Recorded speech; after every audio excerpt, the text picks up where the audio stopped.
Assalamualaikum warahmatullahi wabarakatuh. Warahmatullahi wabarakatuh. Alhamdulillahilladzi arsala rasulahu bil huda wa dinil haq liyudhhirahu 'ala dini kulli wa kafa billahi syahida. Asyhadu an la ilaha illallah wahdahu la syarikalah wa asyhadu anna Muhammadan abduhu wa rasuluhu. Rabbis shrah li sadri wa yassir li amri wahlul 'uqdatam min lisani yafqahu qawli amma ba'du. Alhamdulillah, bersyukur pada malam hari ini Allah memberi kita kesempatan, Allah memberi kita kesehatan, bisa bertemu, bisa bertatap muka di ruangan virtual ini dalam keadaan yang tidak kurang suatu apapun, dan mudah-mudahan berkumpulnya kita di malam hari ini, berkumpulnya kita di ruangan Zoom meeting pada malam hari ini menjadi sebab nanti berkumpulnya kita kelak nanti di surganya Allah. Amin, amin ya rabbal alamin. Yang kedua, selawat curah kepada ustaz kita, suri tauladan umat Rasulullah Sallallahu Alaihi Wasallam, beserta keluarga beliau, para sahabat dan sahabiah, serta orang-orang yang senantiasa istiqomah berada di jalan Islam, dan mudah-mudahan kelak di yaumil akhir kita akan mendapatkan syafaat dari beliau. Amin, amin ya rabbal alamin. Baik, sebelumnya saya ucapkan terima kasih kepada Bunda yang malam hari ini meluangkan waktunya untuk bisa hadir mengikuti sharing kita dari komunitas Cinta Anak malam hari ini bersama dengan Bunda Ira Sumedi atau Bunda Yirawati. Baik, sebelumnya kita bersama-sama membaca basmalah agar awal sampai akhir majelis ilmu kita pada malam hari ini senantiasa mendapat keberkahan dan rahmat dari Allah Subhanahu wa taala. Bismillahirrahmanirrahim. Selanjutnya, apakah malam hari ini adalah malam yang berbahagia bagi kita semuanya? Mudah-mudahan semuanya merasakan kebahagiaan pada malam hari ini karena kita bisa mendapatkan kesempatan untuk langsung sharing dari Ketua Umum Komunitas Cinta Anak Ibu Yirawati Sumedi.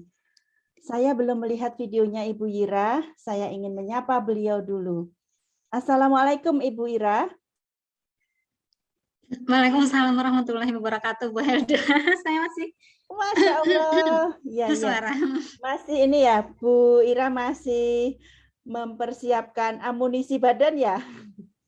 Ya suara sih agak ini sih, Bu Helda, kan full ya memang dari minggu kedua itu kan siaran radio, terus ya di komunitas juga, terus setiap Sabtu Ahad, pagi sore, akhirnya kan ya lumayan lah, tapi ada air jahe di rumah, jadi minum itu.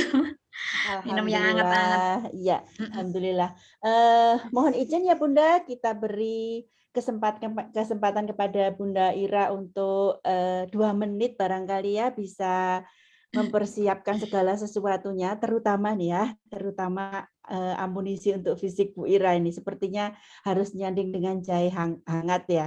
Karena dari pagi tadi saya sudah manggung ya dengan Bu Ira juga ya pagi tadi dengan sebuah sekolah dari Kota Depok. Nah, malam hari ini saya yakin seluruh Bunda yang hadir di ruangan ini sudah meminta izin kepada suami, kepada anak-anak tercinta ya, karena hak mereka untuk kita bersamai ya, kita gunakan untuk menuntut ilmu.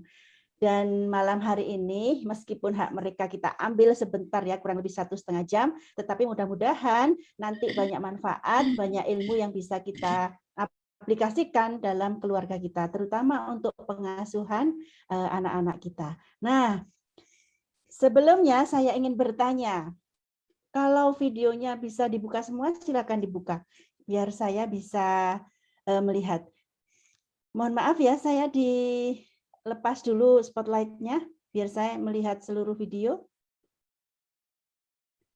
Karena saya ingin bertanya, saya ingin melihat angkat tangan atau acungan tangan dari seluruh peserta ya. View-nya dibuat yang galeri ya, saya buat yang galeri. Semua video bisa dinyalakan. Baik, saya ingin bertanya, siapa Bunda yang malam hari ini yang bergabung di sini yang memiliki putra-putri usia TK PAUD? Angkat tangannya. Dada. Wah, ini ada 3 halaman ya, Masya Allah ya. Saya ingin melihat. Angkat tangannya ditahan dulu. Saya ingin melihat nih, yang punya anak usia TK atau PAUD ya. Panitia bisa melihat ya. Panitia bisa melihat siapa ini yang angkat tangan. Oh, yang halaman 3 itu nggak ada video yang dinyalakan. Baik, saya ke halaman 1 lagi. Silakan tangannya diturunkan. Kemudian saya ingin bertanya lagi, siapa di antara Bunda yang bergabung malam hari ini yang memiliki anak usia SD? Ya, silakan angkat tangannya. Yang usia SD. Alhamdulillah. Yang halaman kedua siapa ya yang angkat tangan?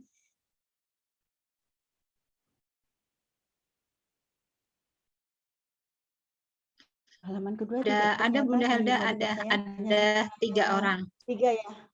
Ada 3 orang yang angkat tangan. Oke, yang ketiga, yang memiliki putra usia SMP, silakan angkat tangan. Yang memiliki putra usia SMP. Sedikit ya yang memiliki usia SMP ternyata. Di halaman Berarti banyak Mahmud. Banyak Mahmud, Bu Helda. Banyak Mahmud. Yang memiliki anak usia SMA, ada? Ada ya di halaman 1 ada. Oh, ada Bu Ani. Ada di halaman 2, ada di halaman 3 nggak ada video yang dinyalakan. Kemudian yang punya anak usia SMA dan sederajat, boleh SMK dan seterusnya, angkat tangannya. Nggak ada? Nggak ada Halaman ya? 2 ada, Bun. Ada. Halaman 2 Ada Bu ada. Ian sama Bunda Ayu. Oke. Oh Iya. iya. Kemudian yang punya anak sudah kuliah, silakan angkat tangannya. Ada Bunda Ada ya. Ian. Ada Barok. Ya. Kemudian Ada Bunda yang sudah Ada Bu memiliki Suyatin, cucu. Bunda Suyatin. Ada Bunda Oh Asmi. iya. Masya Allah, banyak ya yang punya anak usia kuliah juga ya. Yang sudah punya cucu? Yang sudah punya cucu ada? Saya angkat tangan ya, saya sudah punya cucu saya 1. Bu Helda sudah punya cucu. Sudah punya cucu, Deng. Oh, Umu Barok. Bunda Barok sudah punya cucu, Masya Allah. Ya. Ada nggak yang angkat tangan terus? Mulai anak TK punya, anak SD punya, SMP punya, SMA punya, kuliah punya, cucu punya, gitu. Ada tadi? Ada. Oh, belum ada yang nikah ya, Umu Barok ya. Kalau ada yang terus angkat tangannya produktif sekali ya, punya anak usia TK, usia SD, usia SMP, usia SMA, ada yang kuliah dan sudah punya cucu gitu ya. Masya Allah, luar biasa ya malam hari ini. Baik, saya ingin tahu, saya punya anak SMA, kuliah dan cucu, tapi dari anak adik gitu ya, mana anak kita. Bahkan kalau di sini ada yang guru ya, berarti anaknya banyak ya, karena di sekolah itu adalah anak-anak kita semuanya ya. Nah, saya ingin mengetahui malam hari ini perasaan apa yang ada di hati kita malam hari ini ketika kita bisa berkumpul, bisa bertatap muka seperti ini. Silahkan tulis di kolom chat. Saya bahagia, saya bersyukur, saya semangat, saya luar biasa, dan seterusnya. Silahkan tulis di kolom chat, saya ingin tahu. Bahagia, bersyukur, bersemangat, saya senang dan semangat, bahagia. Semangat, bersyukur, Masya Allah, senang, bersyukur, sampai panjang gitu ya, saking bersyukurnya gitu ya, bersyukur gitu ya, semangat gitu. Masya Allah, kalau orang Jawa Timur gitu ya, semangat, saking semangatnya. Baik, silakan dilanjutkan perasaan yang ada pada diri kita malam hari ini. Silakan ditulis. Agar apa? Agar setiap kata semangat, setiap kata positif, setiap kata alhamdulillah, kata bersyukur ya, kata senang, kata bahagia yang dibaca oleh seluruh peserta yang hadir pada malam hari ini memberikan aura positif dalam diri kita. Sehingga malam hari ini forum kita adalah forum yang saling memberikan aura positif. Dan kalau tujuan kita sudah positif, aura yang kita tularkan adalah aura positif, semangat, saling menyemangati satu dengan yang lain, maka insya Allah ilmunya nanti akan kita peroleh dengan hati yang gembira, hati yang senang, hati yang bahagia, dan semakin merasuk dalam jiwa kita, sehingga harapannya semua ilmu nanti yang akan disampaikan oleh Bunda Ira bisa kita aplikasikan dalam kehidupan kita sehari-hari. Siap Bunda? Siap, tangannya mengepal? Siap? Alhamdulillah ya, semuanya siap, semua tangan mengepal. Kita fokus malam hari ini sampai kurang kosong. Hadirkan fisik, hadirkan ruh kita, hadirkan pikiran kita, siapkan alat tulisnya, kita tulis, kita catat asuhan anak-anak kita ke depan. Baik, tidak berpanjang kata, ini sudah hadir Bunda Irawati Sumedi, Bunda Yira biasanya ya, saya memanggilnya. Beliau seorang psikolog, seorang konsultan pendidikan ya, kemudian juga rutin mengisi di Suara Muslim Surabaya ya, kemudian beliau ini juga praktisi parenting yang sudah melanglang buana ke seluruh penjuru negeri Indonesia. Maka malam hari ini adalah malam yang istimewa yang beliau sekaligus sebagai Ketua Umum Komunitas Cinta Anak. Sehingga malam hari ini kita memiliki kesempatan yang luar biasa bisa belajar bersama-sama dengan beliau. Baik, disilahkan Bunda Ira.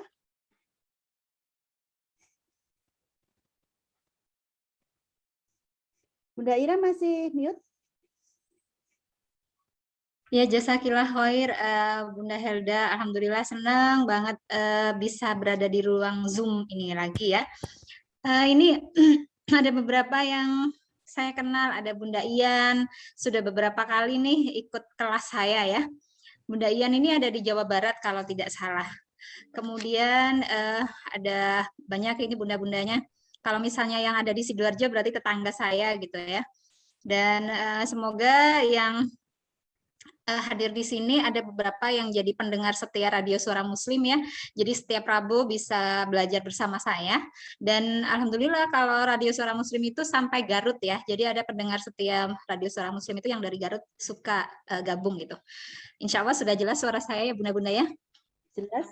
Saya mulai. Jelas. Ya. Ya, saya mulai. Bismillahirrahmanirrahim. Assalamualaikum warahmatullahi wabarakatuh. Waalaikumsalam warahmatullahi wabarakatuh. Rabbi shrah li sadri wa yassir li amri wahlul 'uqdatam min lisani yafqahu qawli. Tadi sudah dibuka oleh Bunda Helda. Jadi saya tinggal melanjutkan saja ya, tidak berpanjang kata. Bismillah. Hari ini kita sharing tentang apa ya? Menanamkan fitrah ya, menanamkan fitrah. Kadang saya lupa mau sharing apa ya.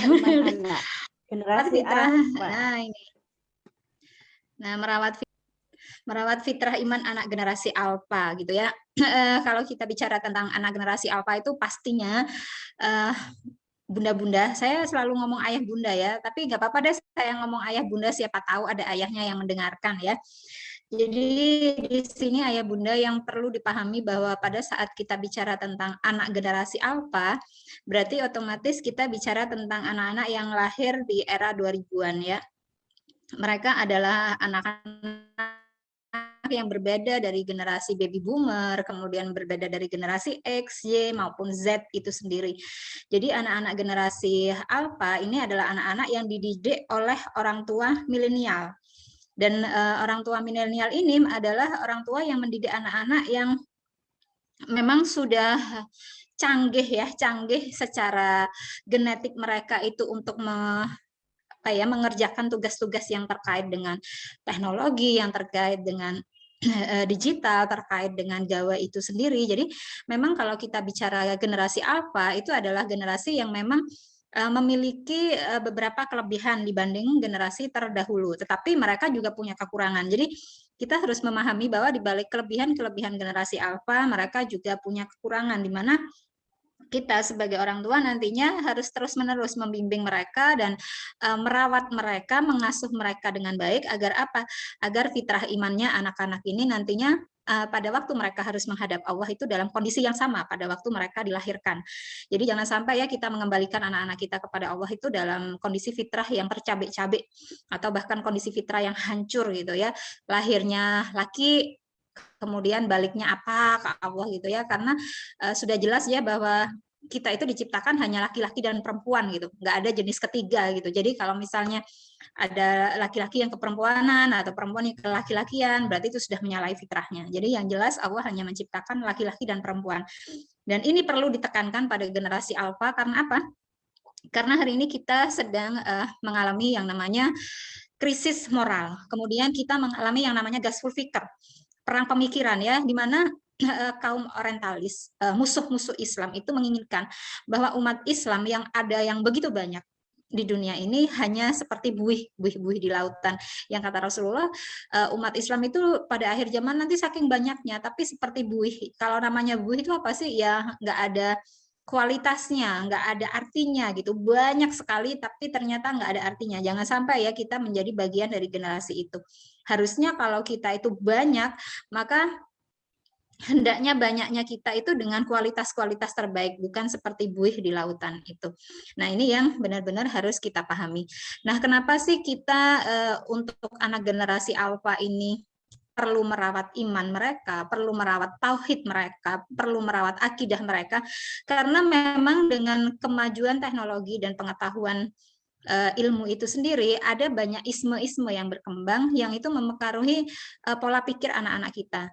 Mereka itu kadangkala dengan kepandaian yang luar biasa, suka sekali melogikakan semuanya, tidak lagi menggunakan akal nuraninya, tetapi lebih menjunjung dengan hal-hal yang sifatnya logika, nalar, kemudian sintesa itu sendiri, sehingga kalau di barat itu muncul yang namanya Scientology ya. Jadi agama yang menyembah kepada ilmu pengetahuan itu sendiri. Kemudian ada paham marxisme, liberalisme, dan isme-isme lainnya. Termasuk komunisme juga ya, itu tantangan kita. Dan kemudian LGBT yang merupakan salah satu propaganda yang sangat masif ya, yang sangat masif untuk merusak umat muslim di Indonesia terutama, itu memang dilakukan dengan cara apa? Dengan cara yang halus, dengan cara melalui kampanye faith, fashion, fun, dan kemudian film. Jadi anak-anak kita itu benar-benar hari ini itu sedang menerima propaganda LGBT dan juga propaganda 4F itu tadi. Jadi ada film, faith, fashion, dan kemudian fun ya, kesenangan-kesenangan itu sendiri. Kenapa hal ini bisa terjadi? Karena memang kita di masa depan nanti akan hari ini ya, bukan di masa depan lagi, tapi apa yang terjadi hari ini, kita itu berada di situasi yang bernama VUCA. VUCA ini adalah suatu situasi yang singkatannya dari volatility. Jadi volatility ini adalah suatu kondisi yang tidak menentu, gonjang-ganjing, tidak tentu arah, mau kemana gitu kan. Kemudian hal ini bisa menimbulkan kegalauan dan krisis yang luar biasa nantinya pada orang tua maupun anak-anak. Kemudian uncertainty, jadi tidak pasti, tidak jelas. Hari ini kita melihat bahwa banyak sekali, contohnya di bidang ekonomi saja ya, banyak sekali retail-retail besar yang sudah kokoh, kemudian akhirnya harus terhempas, mereka akhirnya bangkrut gitu. Kita bisa menyaksikan bagaimana keruntuhan Nokia, kita bisa menyaksikan bagaimana bubarnya Giant. Mohon maaf ya kalau saya menyebut merek di sini, tapi memang itu yang terjadi. Dan ini disebabkan adalah karena ketidakmenentuan. Jadi perubahan itu pasti terjadi, dan tinggal kita sendiri yang menghadapi perubahan itu, apakah kita bisa beradaptasi, apakah kita bisa fleksibel, apakah kita mempunyai resiliensi untuk bisa bertahan dalam kondisi-kondisi perubahan itu sendiri. Kemudian dunia ini kompleks, sangat kompleks. Jadi hari ini kita hadapkan pada untuk pengambilan keputusan itu kita benar-benar harus berpikir secara holistik. Karena apa? Karena begitu banyaknya faktor yang akan terpengaruh, dan begitu banyaknya juga faktor yang mempengaruhi cara berpikir kita, yang nantinya hal itu akan mempengaruhi decision making yang kita buat. Nah, ini yang akhirnya membuat kita itu kadang-kadang kalau ngambil keputusan, apakah ini benar, apakah ini nanti akan begini, itu yang membuat kita kadang-kala kebingungan ya. Dan salah satu tantangannya memang adalah di masa depan anak-anak kita itu diharapkan memiliki fleksibilitas pikir yang luar biasa agar mereka mampu melakukan decision making. Jadi seperti itu. Kemudian ambiguity. Jadi hari ini kita dihadapkan pada sebuah dunia yang istilahnya tidak jelas, mana hitam, mana putih, sepertinya abu-abu gitu ya. Kemudian ada beberapa hukum yang istilahnya ini sudah jelas salah, ini sudah jelas benar, tapi bisa dibuat itu nggak jelas juga gitu. Jadi memang kita dalam kondisi yang memang kita itu benar-benar dihadapkan pada sesuatu yang sifatnya tidak menentu, tidak pasti, penuh dengan kegalauan, kegaduhan, ricuh, dan sangat kompleks. Itu yang akan dihadapi oleh anak-anak kita. Baik itu dihadapi mereka di masa depan, ataupun kita saat ini yang sedang dalam kondisi ada pandemi ya. Kita melihat bagaimana pandemi ini membawa perubahan yang luar biasa ya kepada sisi kehidupan kita, baik secara ekonomi, kemudian secara sosial, kemudian pada politik itu, bahkan kepada semua lini kehidupan kita. Jadi memang di sini sudah pasti bahwa tidak ada sesuatu yang abadi kecuali perubahan itu sendiri, dan kita menyiapkan anak-anak kita untuk bisa beradaptasi terhadap perubahan itu, dan kita menyiapkan anak-anak kita apapun kondisi zaman yang akan mereka hadapi, mereka tetap akan menjadi anak-anak yang memiliki akidah yang kuat, mereka memiliki kemampuan beribadah yang benar, dan mereka memiliki iman yang kokoh. Itu yang harus kita pahamkan kepada anak-anak dan kita didik kepada anak-anak. Kenapa? Karena bagaimanapun pada waktu kita mendidik anak, maka visi kita itu adalah memulai dari belakang, memulai dari akhir, bukan dari belakang tapi dari akhir. Kita itu kalau mendidik anak akhirnya mau kemana? Kita kan maunya kalau mendidik anak akhirnya mereka menjadi anak solih, kemudian mereka menghadap Allah dalam keadaan husnul khotimah. Itu yang kita inginkan. Jadi kita memulai pendidikan anak-anak kita itu dari akhir. Agar apa? Agar kita orientasinya, visinya adalah misi akhirat. Visi akhirat memang seperti itu. Jadi apapun nanti misi yang akan dijalankan oleh anak-anak kita, terserah mereka. Asalkan tugas mereka sebagai hamba itu terlaksana. Asalkan misinya itu menjadikan mereka seorang yang benar-benar bisa menjadi basiro wa nadhiro secara personal mereka, dan mereka menjadi seorang yang rahmatan lil alamin secara komunalnya, secara kemasyarakatannya. Jadi anak-anak kita adalah anak-anak yang akan menjadi pembawa kabar gembira, dan mereka juga menjadi problem solver, bukan sekadar problem maker, dan mereka juga menjadi rahmatan lil alamin yang akan menjadi khalifatul fil ard, yang akan menjadi pemimpin di muka bumi ini, pemakmur bumi ini. Jadi hari ini anak-anak kita dengan segala keterampilan mereka, dengan segala kecerdasan mereka, kita didik untuk apa? Memiliki adab. Adab pada siapa? Yang pertama adab kepada Allah, kemudian adab kepada orang tua, kemudian adab kepada alam sekitar, dan adab kepada orang-orang yang ada di sekitarnya. Itu yang memang harus kita lakukan. Karena permasalahan adab ini sangat luar biasa ya, apalagi kalau kita bicara tentang akidah anak-anak kita yang memang hari ini kita sedang mengalami kebuntuan ya, ketidakmengertian bagaimana harus mendidik akidah anak-anak. Kenapa? Karena banyak sekali orang tua yang mengatakan mendidik akidah itu susah. Kenapa? Karena tidak bisa dilihat. Kita itu kalau kita bisa melihat anak-anak itu sholat. Jadi kalau mendidik ibadah itu lebih gampang karena kita bisa melihat hasilnya ini. Kita mendidik dia puasa, kita mendidik dia tentang sholat, kita mendidik dia tentang pengetahuan zakat, berwakaf, itu bisa kita lihat. Tapi bagaimana kita bisa melihat akidah anak-anak kita? Bagaimana sih melihat bahwa dia beriman, bahwa dia memiliki keyakinan yang kuat kepada Allah? Kan ada sebuah ungkapan yang mengatakan bahwa iman tidak dapat diwarisi dari seorang ayah yang bertakwa gitu ya. Dan ini sudah terbukti dengan siapa? Dengan Nabi Nuh. Nabi Nuh itu adalah seorang nabi, tapi Allah memberikan sebuah hikmah yang luar biasa dari pembelajaran keluarga Nuh itu ya. Jadi dalam Al-Qur'an itu kan disebutkan bahwa bahwa ada keluarga-keluarga yang utama yang di situ dikatakan ada Adam, Nuh, keluarga Imron, dan keluarga Ibrahim. Nah, contoh dari keluarga Nuh memang adalah salah seorang putranya yang bernama Kanan itu memilih untuk jauh dari Allah, memilih untuk tidak menyembah Allah. Nah, itu apakah Nabi Nuh tidak mendidik? Pasti mendidik karena beliau adalah seorang nabi. Tapi yaitu bahwa iman, akidah yang kita didik kepada anak-anak itu memang tidak bisa kita lihat gitu. Bahkan seorang Nabi Yakub pun pada waktu beliau harus menghadap Allah gitu ya, beliau akan wafat, itu masih memastikan kepada anak-anaknya, apakah saat aku wafat nanti engkau siapakah yang akan engkau sembah gitu. Jadi memastikan bahwa anak-anak saya itu nanti benar-benar kembali kepada Allah dalam kondisi fitrahnya.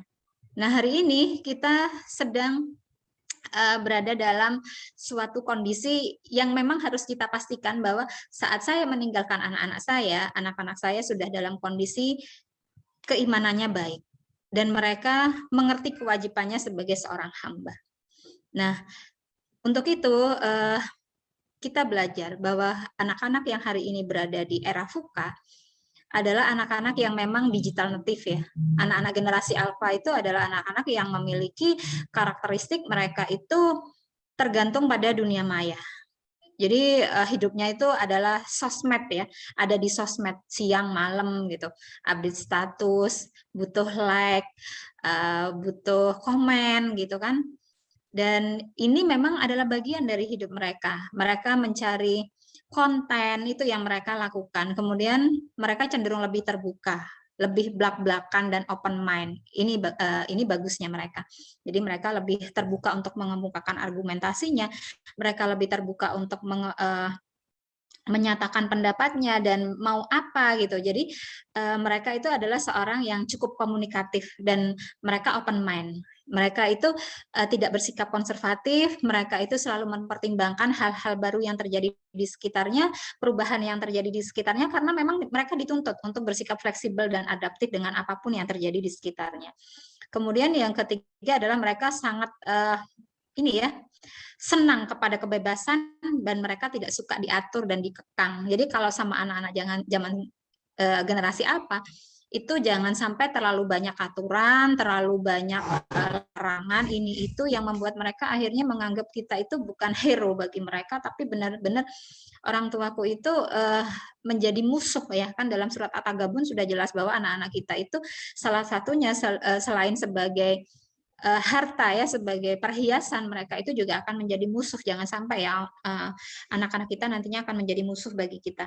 Kemudian mereka memiliki dominansi yang luar biasa sehingga mereka ingin memegang kontrol akan segala hal yang terjadi di sekitarnya, apa yang terjadi di dalam dirinya dan apa yang terjadi di luar sana. Jadi mereka dominansinya memang sangat kuat. Nah, itu adalah beberapa ciri atau karakteristik dari generasi alpha. Dan orang tua generasi alpha yang memang rata-rata generasi milenial itu berhati-hati dengan mereka karena ada ungkapan milenial itu kill everything. Dan milenial kill parenting juga. Jadi kadangkala sikap orang tua milenial yang kadangkala terlalu tergesa-gesa dan kadangkala juga overprotective itu ternyata membuat pengasuhan yang dilakukan mereka itu kadang-kadang kebablasan. Nah, ini yang memang harus kita pelajari bahwa menjadi orang tua milenial berarti kita itu harus mendidik yang bagaimana untuk anak-anak kita. Apa yang harus dikembangkan terlebih dahulu, apa yang harus dirawat, dibentuk terlebih dahulu. Sebelum mungkin kita memasukkan tentang intelektual atau kognitif itu sendiri, sebelum mungkin kita melakukan discovery bakat mereka, sebelum mungkin kita itu memberikan berbagai macam keterampilan-keterampilan kepada mereka. Orang tua milenial itu harus paham ya, harus paham tahapan-tahapan perkembangan anaknya. Jadi kalau kita bicara tentang tahap perkembangan anak-anak, maka tahap perkembangan anak yang dibagi dalam Islam itu meliputi ada tahap bayi 0 sampai 2 tahun itu adalah fase mengasihi, memberi ASI ya.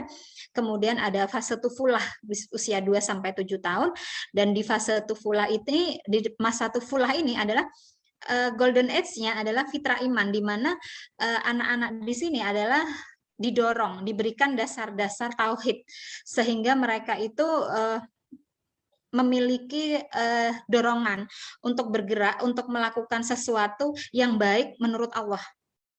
Mereka mencintai Rasulnya, itu di usia 2 sampai 7 tahun. Dan kemudian selanjutnya masa tamyiz yaitu di usia 7 sampai 10 tahun, di mana ini adalah perkembangan fitrah belajar dan bernalar, dan kemudian fase amrat yaitu usia 10 sampai 15 tahun, di mana ini adalah fase-fase kita mengoptimalkan bakat anak, kita melakukan discovery bakat, dan kemudian masa taklif. Taklif itu anak-anak yang sudah mendapatkan beban ya menjadi seorang mukallaf, mereka sudah mengalami yang namanya balik. Jangan sampai anak-anak kita itu balik tapi tidak akil gitu, karena itu sangat berbahaya.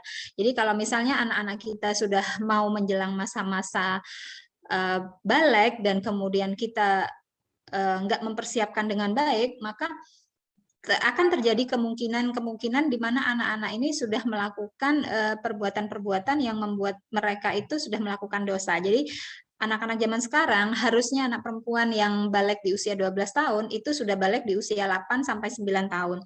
Dan anak laki-laki yang seharusnya balik di usia 14 sampai 15 tahun hari ini itu balik di usia 10 sampai 12 tahun. Nah, ini yang akhirnya mengakibatkan percepatan balik di mana akilnya belum selesai. Ini sangat disayangkan ya, karena memang usia 14 tahun itu batas ya, batas seperti pendidikan dari Rasulullah sendiri, bahwa usia 14 sampai 21 tahun itu perlakukan anak-anakmu itu sebagai wazir, sebagai partner. Kenapa? Karena memang perkembangan otaknya sudah benar-benar sempurna. Mereka memang sudah memasuki masa akalnya bekerja, otaknya bekerja. Jadi kita kalau bicara otak berarti kita bicara tentang substansi materi. Dan itu memang kita miliki gitu. Tapi kalau kita bicara akal, maka kita akan bicara tentang substansi imaterial. Dan ini yang penting kita kembangkan. Kita itu jangan berfokus pada otak anak-anak kita saja, tapi bagaimana akal anak-anak kita itu juga tumbuh dengan baik, kita rawat dengan baik sehingga benar-benar subur fitrah-fitrah iman ataupun fitrah lainnya, baik itu fitrah bakatnya, fitrah perkembangannya, fitrah seksnya, kemudian fitrah hidupnya, dan fitrah-fitrah lainnya. Nah, ini benar-benar harus kita pahami.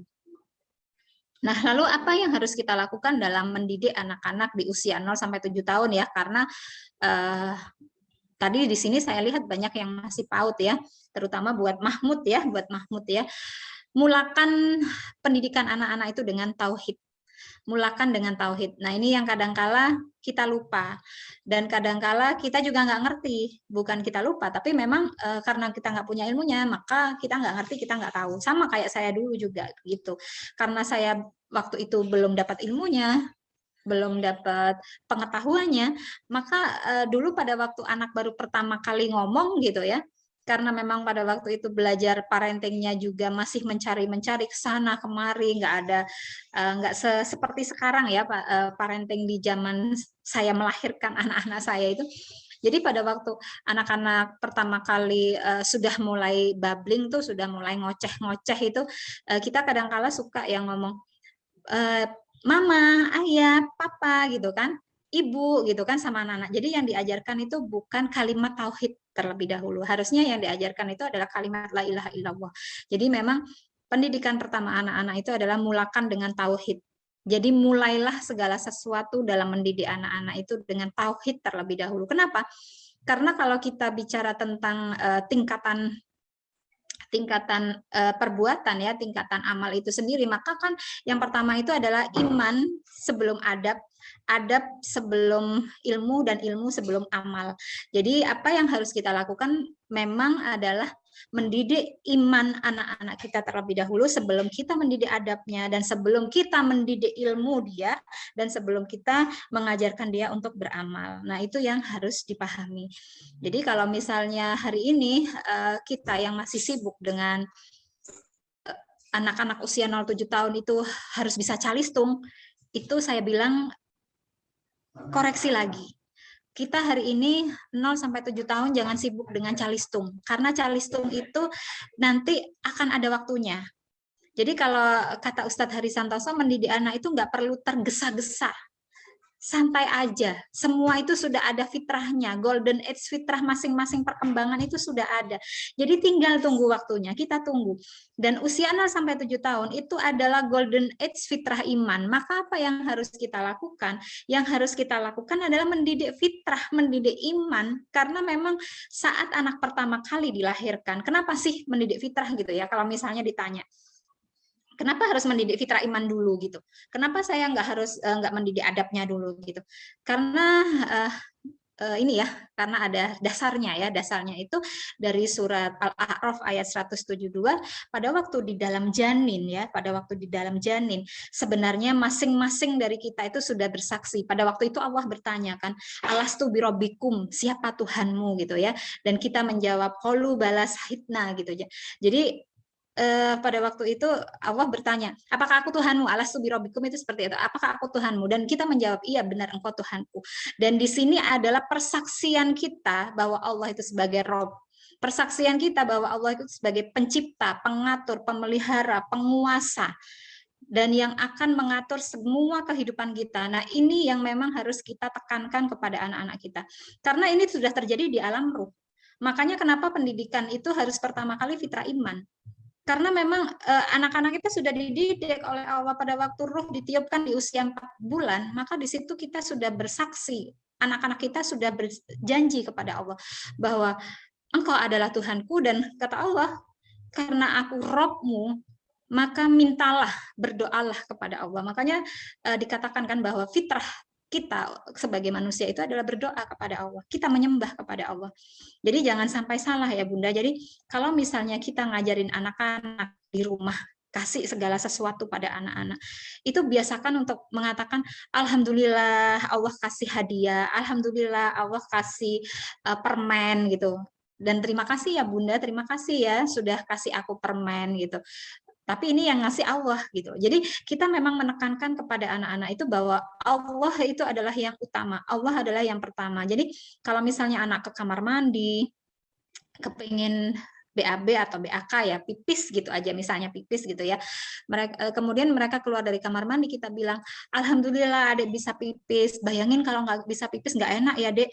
Berarti bersyukur sama Allah bahwa kita itu dikasih bisa pipis. Kemudian kalau ada angin yang bertiup, kemudian misalnya anak lagi kepanasan gitu, ada angin yang bertiup, wah enak ya anginnya ya dek, alhamdulillah Allah kasih angin ini sehingga adek bisa merasakan rasa sejuk di kulit adik.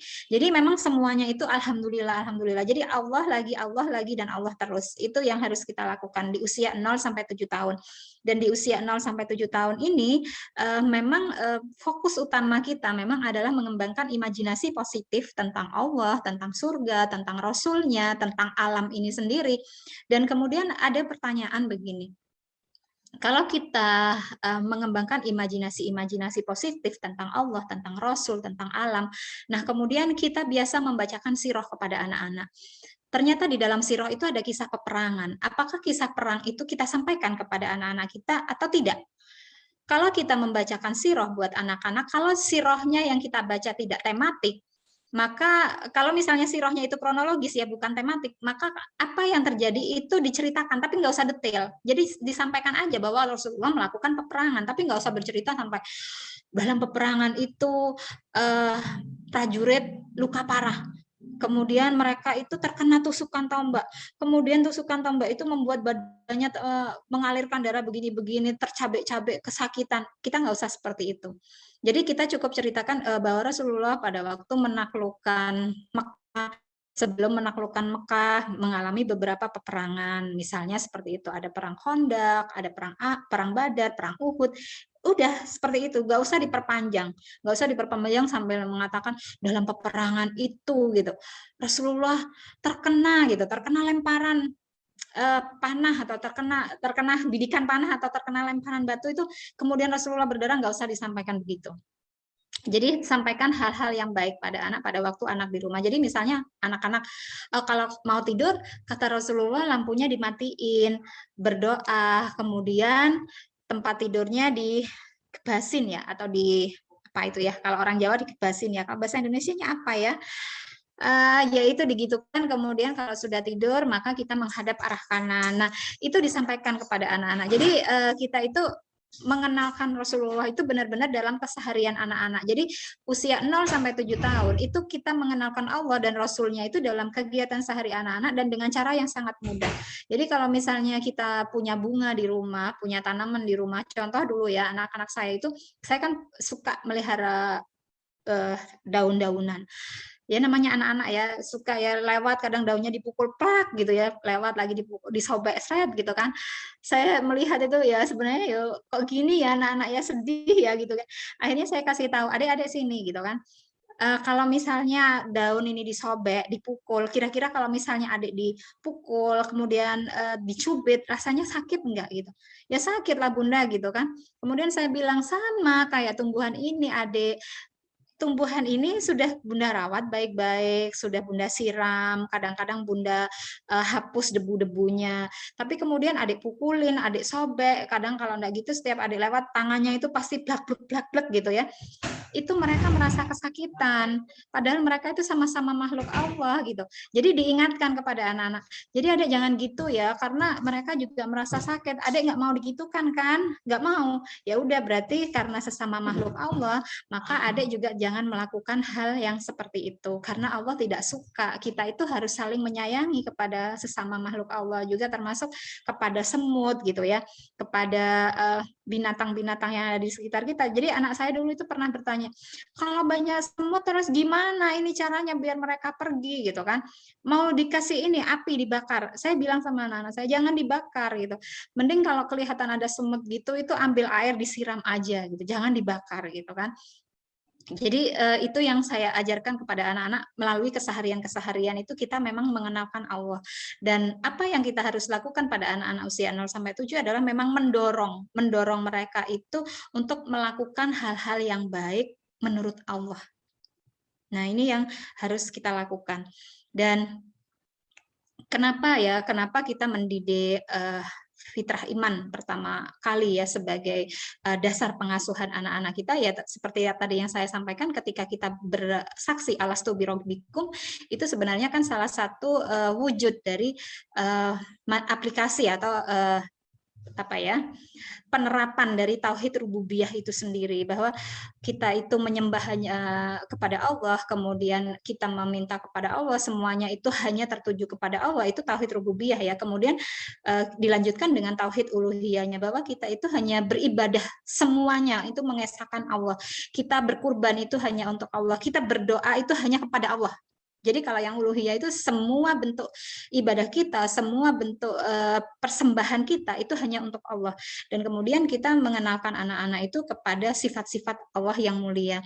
Dengan cara apa ya? Dengan permainan-permainan yang kita lakukan di rumah, dengan cara dialog-dialog iman yang kita lakukan di rumah, itu yang harus kita biasakan. Jadi kalau misalnya kita ayah bunda yang terbiasa untuk di rumah itu membacakan kisah, sebenarnya kita sudah mentalkin diri anak-anak kita dan mentalkin diri kita sendiri dengan kisah, di mana pada waktu kisah itu ditalkinkan terus tiap hari ya, maka apa yang akan terjadi? Otak itu kalau sudah sering kali disampaikan kalimat-kalimat yang sama, nilai-nilai yang sama tiap saat, dan itu nilai kebaikan, maka bagian otak yang bernama lobus insula itu teraktivasi. Dan kalau lobus insula sudah teraktivasi, maka nilai kebaikan itu akan masuk ke dalam alam bawah sadar. Karena pada waktu kita mengaktifkan lobus insula, itu biasanya bagian otak yang bernama RAS, atau singkatannya RAS reticular activating system, itu fungsinya adalah sebagai saringan, itu saringannya langsung terbuka. Sehingga informasi-informasi baik, nilai-nilai kebaikan tentang Rasulullah itu langsung masuk ke alam bawah sadar. Dan inilah yang saya bilang, talkin kisah setiap hari, nilai-nilai baik setiap hari kepada anak-anak. Kalau terus-menerus diberikan, maka itu akan menjadi otomatisasi dalam diri anak, dan itu akhirnya akan membentuk karakter anak. Bukankah seorang David McClellan, seorang psikolog dari Amerika, mengatakan bahwa karakter suatu bangsa itu ditentukan oleh bacaan yang dibaca. Dan ini dibuktikan oleh siapa? Dibuktikan oleh Salahuddin Al-Ayyubi yang memang dibesarkan dengan sirah. Kemudian dibuktikan oleh pahlawan paling fenomenal sesuai dengan nubuah Rasulullah Muhammad Al-Fatih, dan juga dibuktikan oleh generasi-generasi terbaik setelah Rasulullah wafat. Pada waktu itu sempat ditanya, salah seorang sahabat ditanya, saya lupa ya apakah pada waktu itu Anas bin Malik ataukah Ja'far, putra dari Ja'far ya, saya lupa, tapi pada waktu itu beliau ditanya, bagaimana engkau dididik setelah Rasulullah wafat? Maka mereka mengatakan, kami dididik dengan Al-Quran, kami diajarkan Al-Quran, kami diajarkan hadis, dan kami diajarkan tentang sejarah perjuangan dan kisah-kisah Rasulullah, bagaimana beliau berjuang, bagaimana beliau mengembangkan politiknya, bagaimana beliau menaklukkan daerah-daerah yang akhirnya menjadi kekuasaan Islam, itu disampaikan. Jadi memang dalam Islam itu sendiri, kurikulum pendidikan kita selain Al-Quran dan hadis itu harusnya dilengkapi dengan sirah, tapi sayangnya memang kadangkala karena ketidakpahaman kita juga tidak menghadirkan sirah. Jangankan untuk mentalkin anak-anak dengan kisah dengan sirah itu sendiri.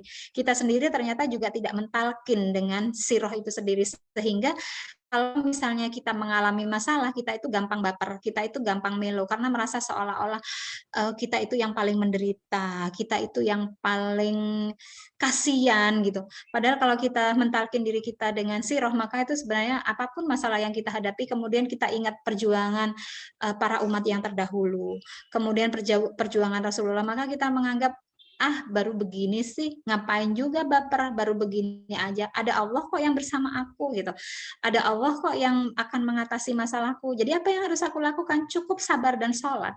Nah itu yang memang harus kita katakan juga kepada anak-anak. Jadi seandainya anak-anak itu sudah memiliki kisah Rasulullah di dalam dirinya, kisah para nabi dan Rasul yang mulia di dalam dirinya, maka saat mereka itu menemui masalah, mereka itu tidak menganggap bahwa masalahnya itu adalah masalah yang berat, hanya dia yang paling menderita, hanya dia yang paling galau gitu. Enggak, tapi mereka itu membandingkan dirinya, apa yang aku alami ini nggak ada apa-apanya dibandingkan dengan Rasulullah dulu.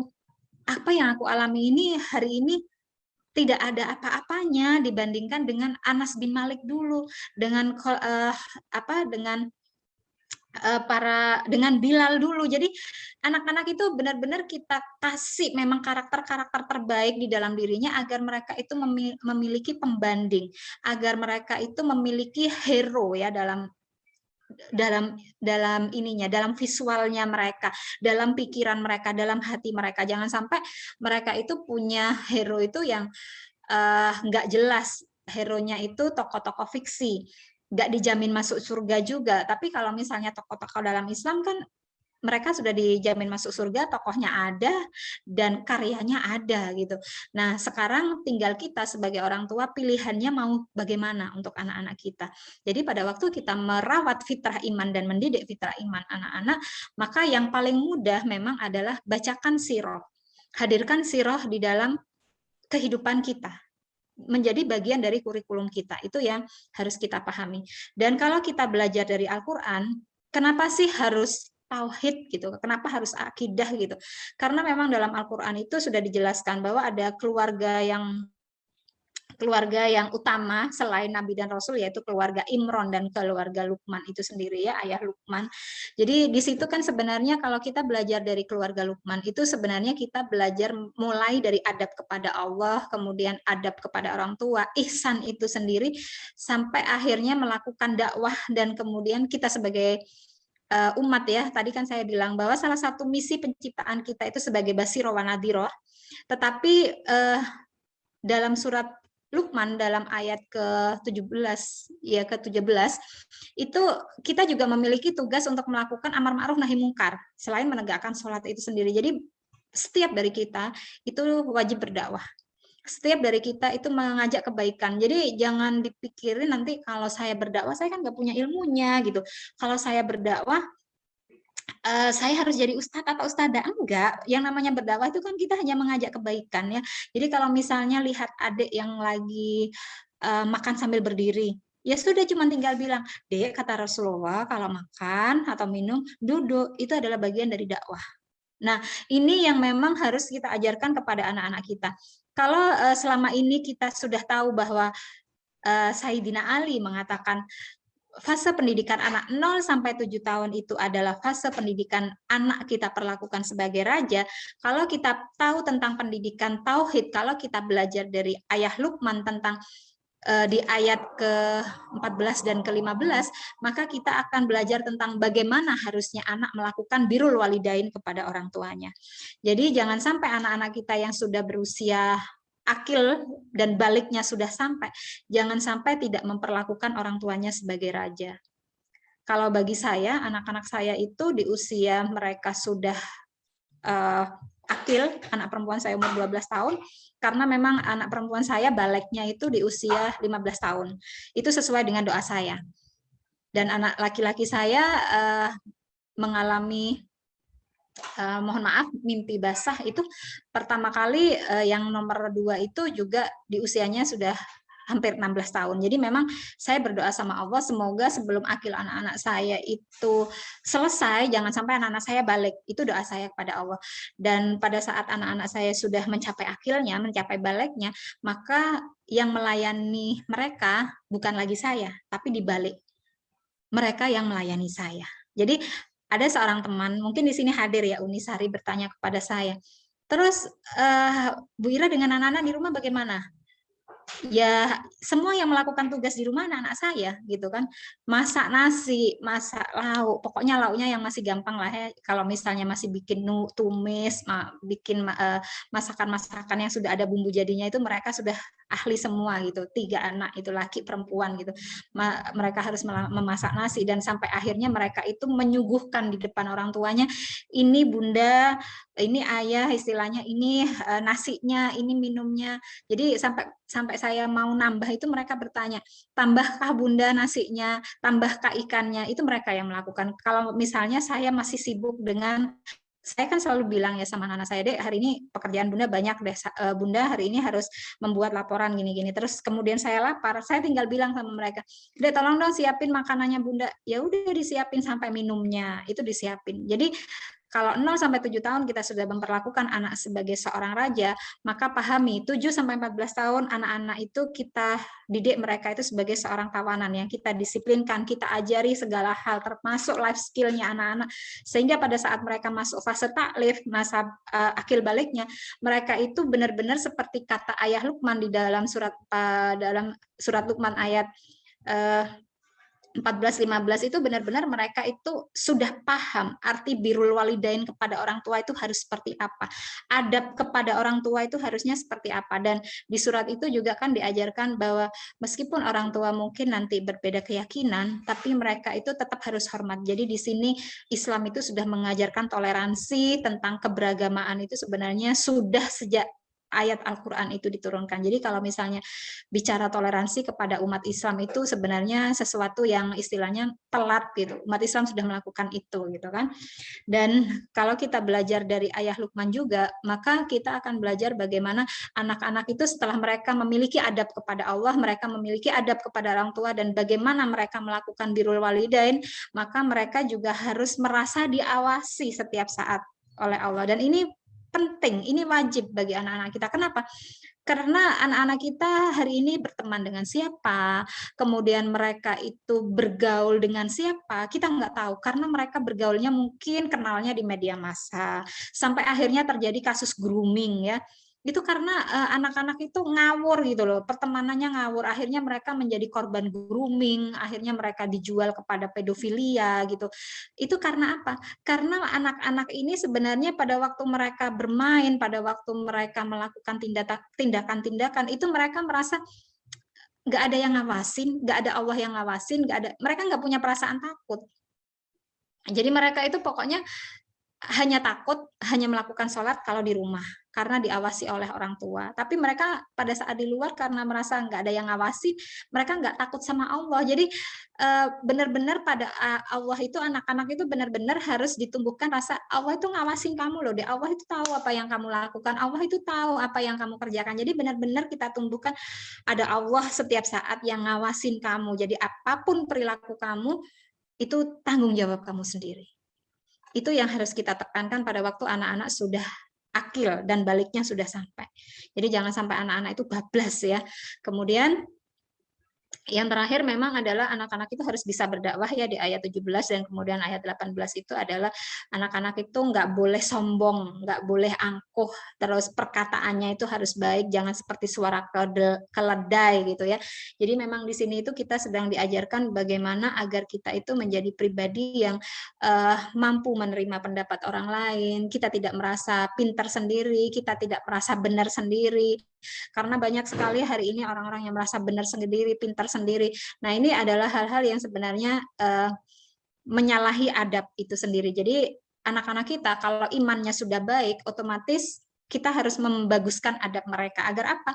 Agar nantinya mereka itu bisa menuntut ilmu dan ilmunya bisa berkah. Kalau ilmunya sudah berkah, insya Allah mereka bisa beramal dengan baik. Nah, karena itu saya bilang, merawat fitrah iman ini harus dilakukan sedini mungkin dan seefektif mungkin. Pada waktu kita merawat fitrah iman pada anak-anak, maka kita harus menyadari bahwa setiap anak itu terlahir dengan sakilahnya masing-masing.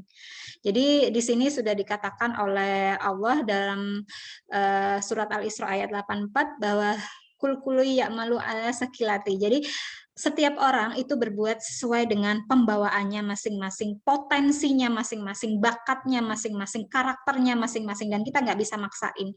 Seandainya semua orang tua dan para pendidik itu tahu keunikan dan kemajemukan anak, maka kita itu bisa menyusun sebuah pendidikan yang benar-benar ramah otak anak, dan kita benar-benar bisa mendidik anak itu sesuai dengan keunikan dia. Kita melihat bagaimana Rasulullah mendidik para sahabat. Salah satu contoh, Sa'id bin Sabit. Kalau kita baca sirah dari Sa'id bin Sabit, pada waktu itu terjadi perang Badar ya. Perang Badar. Dia masih anak kecil ya, umur 11 tahun. Tapi karena girohnya sudah luar biasa, karena setiap hari yang namanya Sa'id bin Sabit ini oleh ibunya ya, Nawar bin Malik itu, setiap hari sebelum Rasulullah datang ke Madinah, mereka kan dari Bani Najjar, setiap hari ditalkin tentang Rasulullah, setiap hari dimasukkan tentang imajinasi tentang Rasulullah, sosok Rasulullah itu seperti apa, sehingga apa yang terjadi pada saat Rasulullah datang ke Madinah, dia itu saking cintanya kepada Rasulullah, pada waktu Rasulullah ingin melakukan peperangan Badar, dia itu datang bawa pedang, pedangnya itu ternyata lebih tinggi dari tubuhnya. Pada waktu itu Rasulullah mengatakan, enggak, belum waktunya pulang, gitu kan. Jadi waktu itu dia sedih, kok aku suruh pulang sih, gitu, kok aku nggak boleh ikut sih, gitu kan. Dia sedih lah, pulanglah ke rumahnya. Kemudian pada waktu perang Uhud dia ingin ikut lagi gitu, tapi dia tetap nggak boleh lagi gitu. Maka dengan kesedihan yang luar biasa, Sa'id bin Sabit itu bercerita kepada ibunya. Apa yang dilakukan ibunya? Nah, kita lihat ini ya. Kalau kita mendidik anak memang sesuai dengan fitrahnya, sesuai dengan bakatnya. Jadi kalau kita sudah mendidik imannya dengan baik, maka kita harus memahami bakat anak-anak kita. Pada waktu itu si ibu ini yang sudah mendidik dia dan mengasuh dia dengan baik mengatakan begini, pada waktu itu usianya masih sekitar 13 tahun, bukankah engkau memiliki hafalan Quran sebanyak 17 surat ya, insya Allah waktu itu 17 surat. Dan kemudian ibu ini juga bertanya, dan bukankah engkau juga mampu menulis dengan sangat indah? Tidak banyak orang yang mampu menghafal Quran sekaligus menuliskannya, tetapi kamu mampu gitu. Dan tulisanmu sangat indah. Tulisannya Sa'id bin Sabit itu sangat indah ibu-ibu. Jadi kalau misalnya kita hari ini sedang, makanya saya setiap membaca Quran itu, saya itu benar-benar ini ya, luar biasa ya. Ternyata seorang ibu, pada waktu dia mengetahui bakat anaknya, pada waktu dia memahami, maka apa yang terjadi setelah ibu ini memahami bakat anak-anak ini, bakat Sa'id bin Sabit, maka dia mendukungnya sepenuh hati. Ibu ini bawa Sa'id bin Sabit itu kepada Rasulullah dan mengatakan kepada Rasulullah pada waktu itu bersama dengan para ulama, para pemuka Bani Najjar itu bilang begini, Rasulullah, aku serahkan Sa'id bin Sabit ini kepadamu. Dia adalah seorang anak yang cerdas, yang pintar. Dia memiliki hafalan Quran sampai 17 surat. Kemudian tulisannya juga bagus. Angkatlah dia sebagai pembantumu ya Rasulullah, itu kata ibunya. Dan ibunya ini ternyata punya visi yang luar biasa ya, nanti ya saya ceritakan. Ternyata pada waktu itu Sa'id bin Sabit pada saat Rasulullah mendengarkan bacaan Qur'annya dan melihat tulisannya, kasihlah yang namanya Rasulullah ini kasih challenge ya. Kasih challenge ini adalah sebuah bentuk discovery sebenarnya, sebuah bentuk eksplorasi bakat ya. Rasulullah pada waktu itu mengatakan, pelajarilah bahasa Yahudi, karena aku tidak percaya kepada orang-orang Yahudi saat mereka harus menuliskan wahyu Allah yang turun kepadaku. Dan waktu itu Sa'id benar-benar mempelajari bahasa Yahudi dan dalam waktu kurang lebih 15 hari bahasa itu dia kuasai dengan baik. Sehingga akhirnya Rasulullah mengangkat beliau menjadi sekretarisnya. Dan pada waktu itu Sa'id bin Sabit juga diminta untuk mempelajari bahasa Ibrani. Dan yang lebih luar biasa adalah hari ini semua dari kita yang hari ini sedang membaca Al-Quran, maka sebenarnya hari ini kita sedang sedang menikmati sedang menikmati buah perjuangan dari Sa'id bin Sabit, karena Sa'id bin Sabit ini adalah salah seorang sahabat yang memang diperintahkan khusus oleh Sayyidina Umar untuk menghimpun Al-Quran. Jadi setiap saya melihat, setiap saya membaca Al-Quran, saya itu melihat ada goresan tangan dari Sa'id bin Sabit di situ, dan itu adalah amal jariyah yang tidak terputus. Jadi pada waktu kita mendukung dan mensupport anak-anak kita, pada waktu kita melakukan discovery potensi anak kita, pada waktu kita ingin tahu fitrah anak-anak kita dan potensi-potensi terbaik anak-anak kita, maka apa yang dilakukan oleh ibu dari Sa'id bin Sabit adalah dia punya visi ke depan. Ternyata memang apa yang dilakukan Sa'id berabad-abad yang lalu sampai hari ini ternyata kita nikmati, dan itu menjadi amal jariyah Sa'id bin Sabit yang luar biasa. Dan saya pada waktu itu benar-benar nangis saya, Bu. Jadi saya itu merinding sampai sekarang ya. Ini ceritanya itu memang membuat saya itu, ya Allah, sampai sebegitunya ya. Bagaimana untuk menciptakan anak yang seperti itu. Jadi benar-benar visi yang kita bawa untuk anak itu benar-benar jauh ke depan. Jauh ke depannya kemana? Ke akhiratnya. Jadi kenapa saya katakan bahwa kita mendidik anak itu mulakan dari akhir. Akhirnya dia mau dibawa kemana? Ya itulah kita didik dia dari situ. Akhirnya kita menginginkan dia husnul khotimah, ya agar dia husnul khotimah harus bagaimana? Ya imannya dididik, adabnya dididik, akhlaknya dididik, seperti itu. Dan seperti yang saya bilang tadi, memang fokus utama di 0 sampai 7 tahun karena memang anak-anak itu adalah anak-anak yang memang pralatih.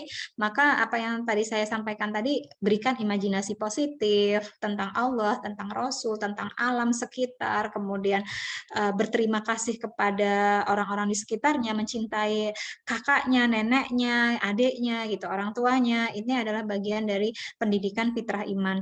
Dan bagaimana peran orang tua gitu ya. Jadi peran orang tua dalam mendidik fitrah iman ini sebenarnya sangat luar biasa ya, karena memang orang tua ini, terutama ibu, itu adalah madrasatul ulah, dan kemudian ayah, jangan lupa ayah itu punya tugas yang lebih luar biasa, yaitu menjadi pembuat dari kurikulum keluarga itu sendiri, yang menentukan garis-garis besar haluan keluarga itu seharusnya ayah. Tapi tidak semua keluarga itu ideal.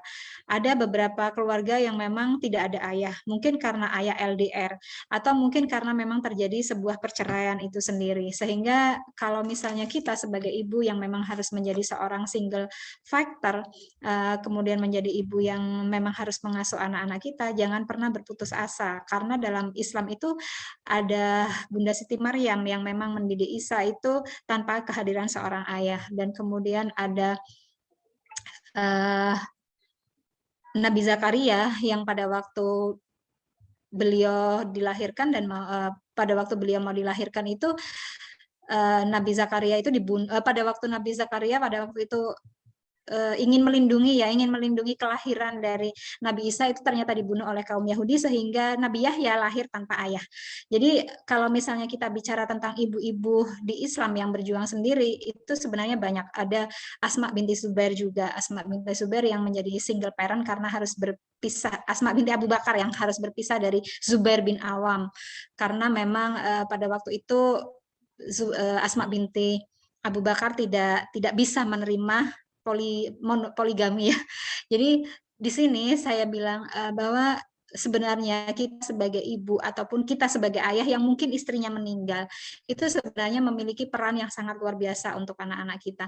Dan jangan pernah berputus asa bahwa kalau misalnya salah satu pihak, misalnya kita punya suami atau misalnya kita punya istri yang nggak bisa mendidik anak-anak kita itu seperti apa yang kita inginkan, jangan pernah berputus asa dulu. Nabi Nuh mendidik anak-anaknya untuk menyembah Allah itu tidak didukung oleh istrinya, tapi bisa kok gitu kan.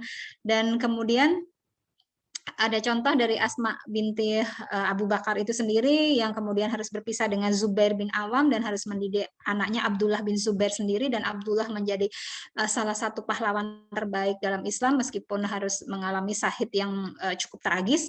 Tapi ini memberikan pelajaran bahwa sebenarnya pada waktu kita mendidik anak-anak kita itu harus ada salah satu yang memang kalau dua-duanya tidak bisa bekerja sama, dan kalau dua-duanya memang kesulitan untuk mendidik anak-anak, maka harus ada satu yang kuat yang memang benar-benar bisa menjaga nih anak-anak nih harus mau diajak kemana, harus bagaimana nantinya. Jadi peran orang tua itu sangat luar biasa, dan di sini saya sampaikan bahwa orang tua itu perlu menjadi teladan dan gembala spiritual yang baik.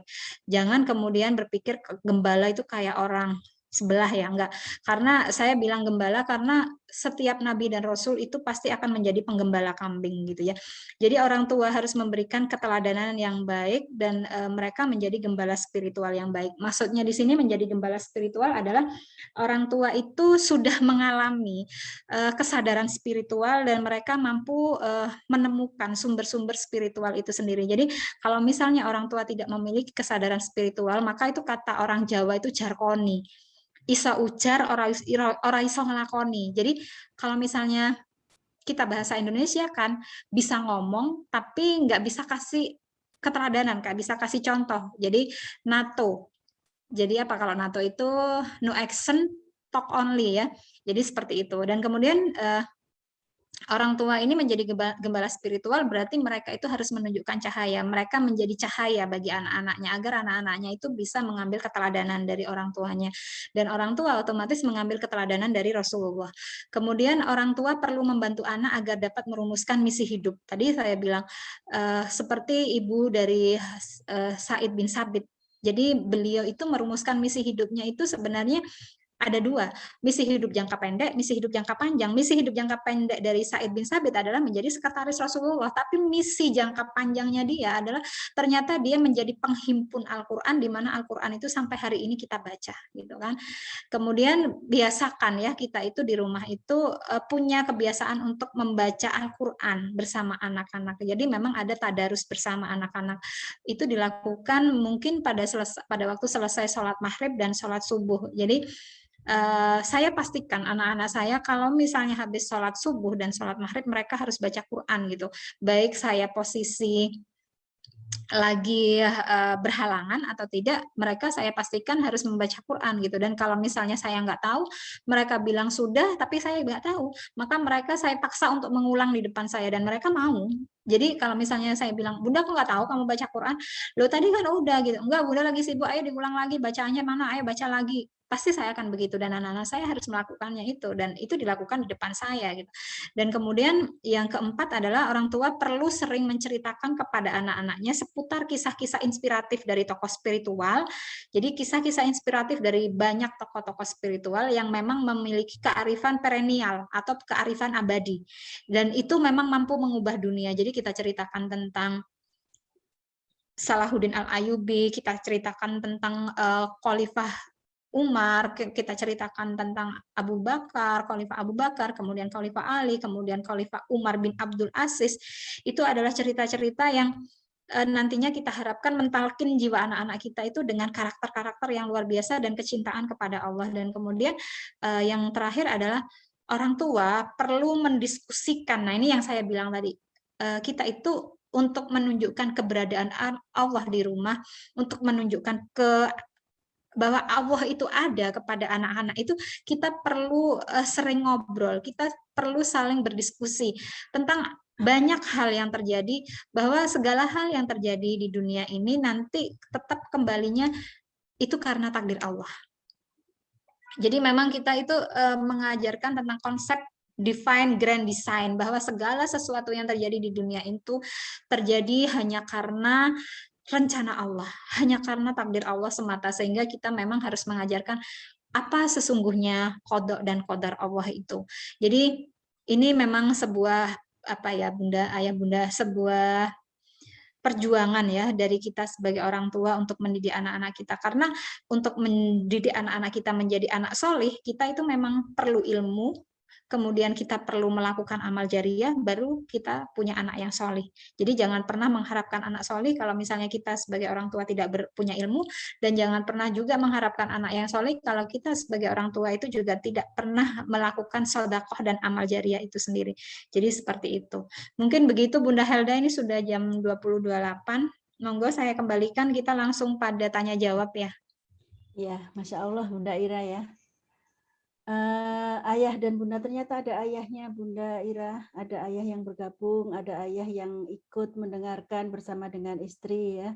Alhamdulillah. Iya, penjelasan Bunda Ira panjang lebar ya, padat sekali gitu ya, tanpa jeda. Semuanya ilmunya luar biasa, bermanfaat untuk kita dan perlu sekali kita gunakan sebagai panduan dan kita aplikasikan untuk anak-anak kita. Kita gunakan sebagai panduan untuk mendidik anak-anak kita, menguatkan fitrah imannya ya, menguatkan tauhidnya. Mungkin banyak ya dari ayah bunda di ruangan Zoom ini yang sama seperti saya, menghela nafas panjang gitu ya. Betapa selama ini masih banyak sekali yang belum kita lakukan ya untuk merawat fitrah iman anak-anak kita ini. Rasanya malu gitu sebagai orang tua, rasanya malu dipanggil sebagai ibu gitu ya, rasanya malu sekali dipanggil sebagai seorang ayah ya, ketika kita ternyata belum memberikan hak mereka untuk mendapatkan panduan bagaimana sebenarnya menjaga fitrah iman mereka. Baik, saya beri kesempatan kepada 3 orang yang bertanya di ruangan Zoom ini, langsung membuka audionya. Boleh raise hand dulu atau langsung membuka audionya. 3 pertanyaan, langsung membuka audio. Ini ada yang komentar di kolom chat ya. Izin bertanya Bunda, dari Bunda Hayati Mukti Asih. Izin bertanya Bunda, saya setuju dengan statement calistung pada usia 7 tahun. Namun ketika melihat pendidikan SD kelas 1, anak-anak sudah dituntut, sudah harus bisa calistung. Jadi saya sebagai orang tua akhirnya mengejar pembelajaran anak. Menurut Bunda Yira bagaimana? Gitu ya. Kemudian pertanyaan yang kedua, pada usia berapa sebaiknya anak laki-laki masuk ke pondok pesantren? Ya. Terima kasih Bunda Helda. Jadi kalau misalnya terkait calistung ya, sebenarnya untuk hari ini banyak sekolah itu yang sudah tidak menekankan ya bahwa anak itu harus masuk SD sudah bisa calistung. Tapi memang ada beberapa sekolah SD yang memang keterampilan calistung itu menjadi poin penilaian yang cukup besar ya untuk menentukan anak ini apakah dia bisa diterima atau tidak. Nah, apa yang harus dilakukan? Tadi saya sudah bilang ya Bunda, 0 sampai 7 tahun itu kita tanamkan tanamkan fitrah iman anak itu dengan sekuat-kuatnya ya. Jadi biar mereka itu kuat akidahnya. Dan bagaimana terkait calistungnya anak-anak? Boleh itu diajarkan, tapi sifatnya tidak memaksa dan jangan terlalu dini juga. Saya dulu ngajarkan calistung kepada anak-anak saya karena saya punya 3 anak ya. Ini pengalaman pribadi, anak pertama saya itu perempuan, dia bisa calistung itu otodidak. Jadi waktu itu saya kaget juga, saya nggak pernah ngajarin dia baca, di sekolah juga belum diajarin dia diajarin baca secara serius gitu, hanya melalui flashcard. Tapi ternyata dia tiba-tiba waktu itu pulang sekolah, ambil buku, kemudian dia baca buku. Jadi waktu itu, saya kaget, Mbak Nadine sudah bisa baca? Iya, sudah bisa gitu kan. Ternyata waktu saya telepon gurunya, kok Nadine sudah bisa baca sih Us? Iya Mbak Nadine itu kan kalau dia dikasih flashcard ya di sekolah kan flashcard itu sebentar ya cuma 1 detik, 2 detik gitu ya, nggak lama-lama kan 1 detik ditunjukkan gitu. Dia itu fokusnya bagus dan mungkin karena memang masa peka anak itu beda-beda ya, karena ini anak perempuan lebih mateng kan, memang kalau anak perempuan. Jadi dia memperhatikan dan pada waktu itu gurunya bilang kalau misalnya ada lomba mencari harta karun huruf gitu, Nadine selalu yang paling nomor 1 gitu. Dia pada waktu kalau misalnya diterangkan apa aja, memang fokus anak saya nomor 1 cukup bagus ya, karena memang dia juga perempuan.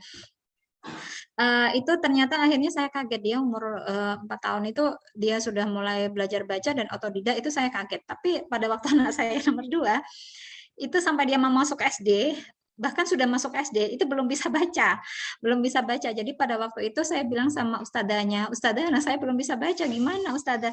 Tapi bagusnya sekolah itu mereka melakukan penilaian itu secara menyeluruh. Mereka itu melihat bagaimana sosialisasi anak, komunikasi anak. Jadi bukan semata-mata lihat dari calistungnya. Mereka tahu kok anak saya sudah paham huruf, paham warna gitu, tapi memang belum bisa baca. Akhirnya pada waktu itu kami mengadakan kontrak ya. Kontrak kesepakatan. Saya bilang, saya dikasih berapa lama nih Ustadzah untuk bisa ngajarin anak saya. Waktu itu anak saya masuk SD-nya 6,4 ya, 6,4 usianya. Jadi pada waktu itu Ustadzahnya bilang 3 bulan ya Bu ya, gitu kan. Terus saya bilang, baik Ustadzah, apakah ada modul dari sekolah yang bisa saya pakai untuk ngajarin anak baca atau saya pakai metode saya sendiri gitu kan. Akhirnya sekolah ternyata punya modul untuk akselerasi membaca itu. Akhirnya saya pakailah modul dari sekolah itu, kemudian saya cobakan ke anak saya. Setiap pagi sebelum berangkat sekolah itu saya suruh baca 2-3 kata aja. Kemudian pulang sekolah juga begitu. Terus sorenya juga begitu. Nggak usah banyak-banyak. Ternyata memang masa peka bacanya baru muncul dia pada waktu di SD, dan akhirnya sampai akhirnya saya itu bisa mendikte, jadi melakukan imlah ya pada dia, imlak itu pada dia, dan itu butuh waktu memang sekitar 1 bulan lebih gitu, tapi nggak sampai 3 bulan. Jadi setelah itu ya sudah selesai gitu, dan alhamdulillah ya.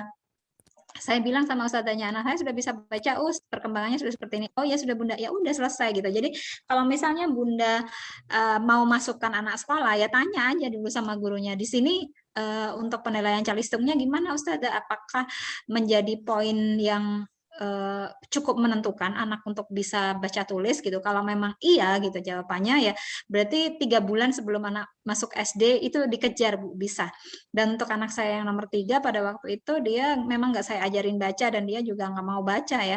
Dia itu baru mau baca itu karena dia juga anak kinestetik 3 bulan sebelum masuk TK. Jadi ngajarin dia baca itu ya dia harus lari ke sana ke sini gitu sampai dia itu nggak hafal-hafal kan. Kalau anak kinestetik suruh duduk suruh ini nggak bisa. Jadi dia itu sampai punya metode kalau huruf A seperti apa dia lari kemana itu cari huruf A, cari huruf B, sampai akhirnya dia itu punya gini, pada waktu itu ngomong gini sama saya, Bunda aku sudah tahu sekarang kalau A itu kalau D itu gini, dia menghitung A B C D, aku tahu D itu yang nomor 4, aku tahu D itu kayak gini gitu. Jadi setiap anak-anak sebenarnya punya masa untuk membaca. Jadi kalau misalnya Bunda mau ngajari anak calistung, ya silakan, tapi dengan kegiatan-kegiatan yang mudah. Misalnya nih, calistungnya kita mau makan nih, anak-anak itu kita minta untuk nata sendok. Ini sendoknya taruh situ. Ada berapa sendoknya Dek? Dihitung 1, 2, 3 itu kan.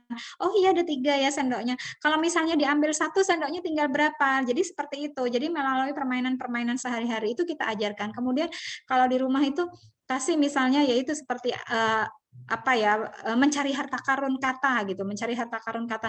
Coba cari kata susu gitu atau sapi. Coba di mana ya kira-kira harta karunnya itu. Jadi lewat permainan. Kemudian ajak anak-anak itu main lompat-lompatan. Misalnya di rumah itu ada kata bikin dari kertas itu ditempel di lantai ya atau ditaruh di lantai.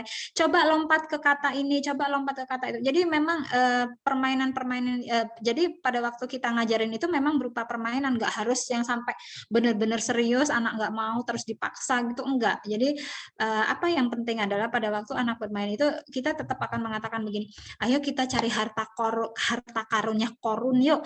Kan Korun itu salah satu orang terkaya di dunia yang dulu Allah karena dia sombong, karena dia angkuh dan tidak mau berzakat, maka Korun itu akhirnya hartanya itu sama Allah dibuat ini masuk ke dalam bumi. Nah, sekarang kita main yuk mencari harta karun dari Korun. Caranya ini, tapi nanti temukan kata ini ya. Nanti kalau sudah dapat nanti dapat hadiah gitu. Jadi memang harus melalui permainan-permainan. Jadi kalau Bunda mau ngajarin calistung, ya silahkan gitu, nggak ada masalah. Kan setiap anak itu punya masa peka beda-beda ya, silahkan dilakukan, tapi yang penting fitrah imannya itu yang nomor 1. Jangan sampai kemudian sibuk dengan calistungnya anak, tapi sampai fitrah imannya lupa, sampai kita itu lupa ngajarin kalau mau makan harus baca apa, kalau bangun tidur harus baca apa, kalau sebelum tidur harus baca apa, itu jangan sampai kita lupa gitu. Jangan sampai anak-anak itu mungkin sampai menghafal Al-Fatihah dari gurunya gitu ya. Jadi kalau bisa hafalnya dari orang tuanya gitu, itu lebih baik gitu. Jangan sampai lah ya anak-anak kita itu belajar baca dari gurunya gitu, ternyata dari kita nggak belajar apa-apa gitu. Nah itu yang bisa kita lakukan. Kemudian tadi pertanyaan yang kedua apa tadi Bu Dahelda? Pada usia berapa sebaiknya anak laki-laki masuk ke pondok pesantren? Kalau kita bicara tentang fitrah based education, maka mulai kapan sih anak-anak itu merantau di usia 15 tahun? Jadi kita nggak bisa menyamakan ya anak-anak kita itu seperti Imam Syafi'i kecil yang sudah umur 7 tahun, sudah dipondokkan, sudah ditaruh di ulama besar oleh ibunya. Untuk anak-anak kita hari ini, kenapa harus usia 15 tahun? Karena kalau kita bicara tentang neuroscience ya, pendidikan berbasis neuroscience, usia anak 0 sampai 14 tahun itu mereka masih butuh kehadiran fisik orang tuanya, mereka butuh secara sentuhan langsung dari orang tuanya, dan kita itu hadir di depan mereka lengkap dengan visual mereka. Dan kalau kita bicara tentang fitrah based education, ya memang anak-anak itu merantau di usia 15 tahun. Kenapa? 15 tahun itu akilnya sudah sampai, dan di saat itulah sebenarnya tauhid mulkiyatullah sedang diuji. Jadi anak-anak itu nanti pada waktu usia 15 tahun itu, pada waktu mereka mondok, mereka itu benar-benar sudah tidak bisa lagi bergantung kecuali kepada Allah. Kalau mereka sedih, mereka harus minta tolong kepada siapa. Kalau mereka punya permasalahan, mereka jauh dari ayah bundanya, mereka minta tolong sama siapa. Dan itu matang gitu loh di usia yang memang 15 tahun. Kenapa? Akilnya sudah selesai. Tapi kalau masih terlalu kecil, kadangkala kalau misalnya kadang-kadang terlalu kecil, kalau anaknya itu nggak suka itu, maka akan terjadi pemberontakan saat dia sudah besar. Kecuali kita misalnya naruh dia di pondok, tapi kita rajin datang, dan pondok juga membolehkan itu untuk melihat sosok kita sebagai ibunya. Agar apa? Agar terpenuhi mental, emosional, dan tangki emosi anak-anak ini. Sehingga kalau dalam fitrah based education itu kan ada waktunya anak laki-laki itu harus dekat dengan ibu, ada waktunya anak perempuan itu dekat dengan ayah. Dan itu di usia berapa? Ya di usia sekitar 7 sampai 14 insya Allah kalau tidak salah seperti itu. Jadi agar kita itu anak laki-laki itu paham dengan tugas, dengan peran ibu, agar mereka itu nanti kalau sudah dewasa benar-benar menjadi laki-laki yang mengetahui jiwa wanita itu seperti apa, sehingga mereka itu tidak tidak bersikap kasar, tidak bersikap sewenang-wenang, dan anak laki-laki dekat dengan anak perempuan dekat dengan ayah, agar mereka itu benar-benar menjadikan ayahnya itu sebagai sosok cinta pertamanya, sehingga mereka itu tidak gampang ya, istilahnya tidak gampang nanti kalau dapat perhatian dari laki-laki lain, mereka itu tidak gampang terlena seperti itu. Jadi kalau usia berapa sebaiknya anak mau masuk SMA? Sebaiknya anak mau masuk SMA. Kenapa? Karena saya dulu juga berpikirnya anak-anak saya belum balik. Anak-anak saya nanti maunya saya kalau mereka balik itu saya yang tahu, agar saya yang bisa ngajari bagaimana untuk melakukan toharoh. Jadi saya harus memastikan pada saat anak-anak saya balik, maka saya sudah harus ngajarin konsekuensi mereka itu apa, yang harus mereka tanggung itu apa, terus beban mereka itu sudah menjadi seorang mukallaf itu seperti apa, itu yang harus saya sampaikan kepada anak-anak saya. Makanya anak-anak saya mondok itu saat mereka lulus dari SMP, semua lulus dari SMP baru mondok, jadi mau ke SMA itu. Jadi karena memang akhirnya juga sudah selesai sih. Jadi seperti itu. Ya, terima kasih Bunda Ira. Ini pertanyaan ternyata banyak yang masuk ya, Bunda Ira. Tetapi waktu kita kurang berapa ini? Wah, kurang 18 menit lagi ya. Waktu kita akan habis. Baik, ini ada pertanyaan dari Bunda Novi. Pertanyaannya, ini saya bacakan semuanya aja ya Bunda Ira. Nanti mungkin Bunda Ira bisa mengambil garis merahnya gitu ya, biar bisa disimpulkan sebenarnya permasalahan dari bunda-bunda ini apa. Yang pertama dari Bunda Novi. Luar biasa materi malam ini walaupun ikut ngos-ngosan. Oh, ikut ngos-ngosan ya. Cepat sekali temponya. Ada satu pertanyaan, bagaimana dengan kondisi ayah bunda yang keduanya sangat sibuk? Nah, itu pertanyaan dari Bunda Novi ya. Sibuknya apa nih ya? Tidak disampaikan. Kemudian pertanyaan dari Bunda Ian Nurdianti. Apa yang harus dilakukan jika pola asuh yang sudah terlewat yang dilakukan tidak sesuai dengan fase perkembangan fitrah keimanan? Anaknya sudah balik gitu ya, sudah lewat. Kemudian dari Bunda Yuni Ananingsih ya. Untuk anak laki-laki bagaimana mengawali pembelajaran tauhid dan adab ketika sudah telat pembelajaran melewati masa golden age-nya dengan situasi yang saat ini lebih pada digital natif ya. Kemudian dari Bunda Zafir, bagaimana langkah kita sebagai orang tua yang menghadapi anak yang sudah balik tapi belum berakal, terutama mengenai muraqabatullah ya. Kemudian Kemudian bagaimana cara agar anak bisa menjalankan sholat dengan ikhlas? Idealnya di usia berapa anak sudah mau menjalankan sholat tanpa disuruh-suruh? Anak saya 8 tahun, ya, tanggal 24 besok. Ini dari Bunda Cimpit. Kapan usia yang sesuai untuk mengenalkan ruh pada anak? Karena anak mendengar berita wafat, lalu bertanya, kenapa bisa ada orang wafat dan kemana dan di mana orang itu kalau sudah wafat? Terima kasih Bunda Ira, Masya Allah ya, pertanyaannya menyerempet semua ya ke nilai-nilai tauhid ya. Nah, sepertinya bunda-bunda ini perlu panduan ya, perlu panduan sebuah bacaan gitu ya yang mengarahkan bagaimana Bunda, bagaimana kita sebagai orang tua nanti bisa menanamkan nilai tauhid dengan memiliki panduan yang jelas gitu ya, yang sesuai dengan syariat, yang tinggal dibacakan kita dan anak-anak kita juga sudah paham. Silakan Bunda Ira. Iya, terima kasih Bunda Helda. Saya share screen lagi ya. Tadi kita lihat di sini ya. Peran orang tua ya. Peran orang tua itu adalah membantu anak-anak untuk merumuskan misi hidup dan kita itu perlu menjadi keteladanan. Jadi kalau misalnya orang tuanya sibuk tadi ya, orang tuanya sibuk dua-duanya, maka sesibuk apapun kita sebagai orang tua, maka tugas kita sebagai hamba Allah itu harus bisa dilihat oleh anak-anak. Anak-anak bisa tahu ibunya beribadah, anak-anak bisa tahu oh ibunya berzakat, anak-anak juga bisa tahu ibunya puasa gitu, dan anak-anak juga bisa tahu bahwa ibunya melakukan hal-hal baik gitu. Karena itu dipotret oleh anak-anak, dan karena saking sibuknya ibunya, maka apa yang harus kita lakukan? Kita harus benar-benar menyediakan waktu untuk anak itu untuk bisa berdiskusi, dan kita punya waktu untuk ngobrol. Sesibuk-sibuknya kita kan sebenarnya satu hari itu ada 24 jam ya. Apa sih susahnya gitu istilahnya untuk membacakan kisah kepada anak-anak sekitar 5-10 menit, atau ngobrol tentang kisah yang kita baca, anak belum baca gitu. Jadi kita yang baca orang tuanya, kemudian kita ngobrol dengan anak terkait kisah itu sekitar 5-10 menit, itu kan nggak susah ya Bunda Helda ya. Jadi kita bisa lewat obrolan-obrolan itu, karena anak-anak digital native itu adalah anak-anak yang tidak suka digurui. Mereka itu kalau ngajarin mereka, kalau misalnya mendidik mereka, mereka itu lebih suka melihat kita itu sebagai partner. Saya menempatkan diri saya kepada anak-anak itu sebagai seorang teman, seorang motivator. Jadi saya kalau ngomong sama anak-anak saya ya kayak ya saya seperti ini. Jadi saya ngomongnya ya kalau misalnya perlu baku ya saya ngomong baku, kalau saya perlu halus ya saya ngomong halus. Jadi memang kita menempatkan posisi kita itu benar-benar menjadi teman bicara yang baik buat dia. Jadi kadangkala kita juga bicara tentang bahasa gaul mereka, pengen tahu kehidupan mereka itu seperti apa.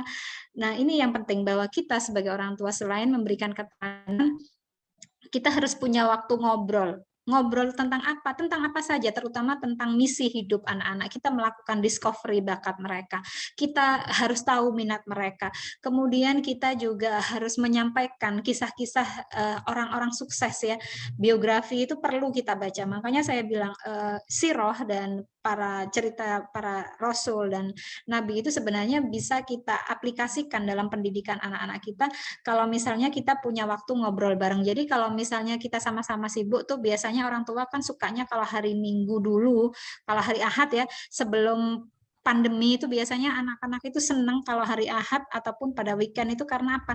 Karena bisa diajak nge-mall dan makan-makan di mall gitu ya. Nah, hari ini kan nggak bisa nge-mall. Jadi apa yang harus kita lakukan? Ya udah makan-makan di rumah tapi sambil bercerita seperti itu. Jadi memang seperti itu Bunda Helda. Jadi memang kalau misalnya kita benar-benar sibuk, sesibuk apa sih gitu kan. Dan ingat bahwa anak-anak itu tetap amanah Allah dari kita. Kalau misalnya kita dikasih amanah oleh menteri saja, bupati saja, kita memperhatikan dengan benar, memperhatikan dengan sungguh-sungguh, kenapa kita tidak bisa memperhatikan anak-anak kita yang sebenarnya itu amanah langsung dari Allah. Seperti itu sih Bunda Helda. Ya, jadi intinya orang tua tetap terlibat ya dalam pendidikan anak, mau di pondok, mau di rumah ya, tetap kita iya, sebagai meskipun kita bilang sibuk ya Bu orang tua, Helda, iya. tapi kan ada 24 jam gitu. Iya, betul. Harus ada waktu, selalu ada waktu untuk mereka ya. Nah, ayah bunda, ini pertanyaan sudah saya baca semuanya dan tadi secara garis besar gitu ya sudah disampaikan oleh Bunda Ira. Sebenarnya kita sebagai orang tua seperti apa kita harus bersikap, seperti apa yang harus kita lakukan. Saya ingin bertanya malam hari ini, ya, andai kita nanti sudah tidak bersama dengan anak-anak kita, maka warisan apa yang ingin Anda tinggalkan untuk anak-anak kita? Silahkan ditulis di kolom chat. Andai kita sudah tidak bersama dengan anak-anak kita, maka warisan apa yang ingin ayah bunda tinggalkan untuk anak-anak kita? Silahkan tulis di kolom chat. Nggak ada yang berani nulis nih kayaknya Bu Elda. Nggak ada yang berani nulis. Oh, sudah ada. Ada apa itu? Amal jariah. Ada lagi? Ilmu.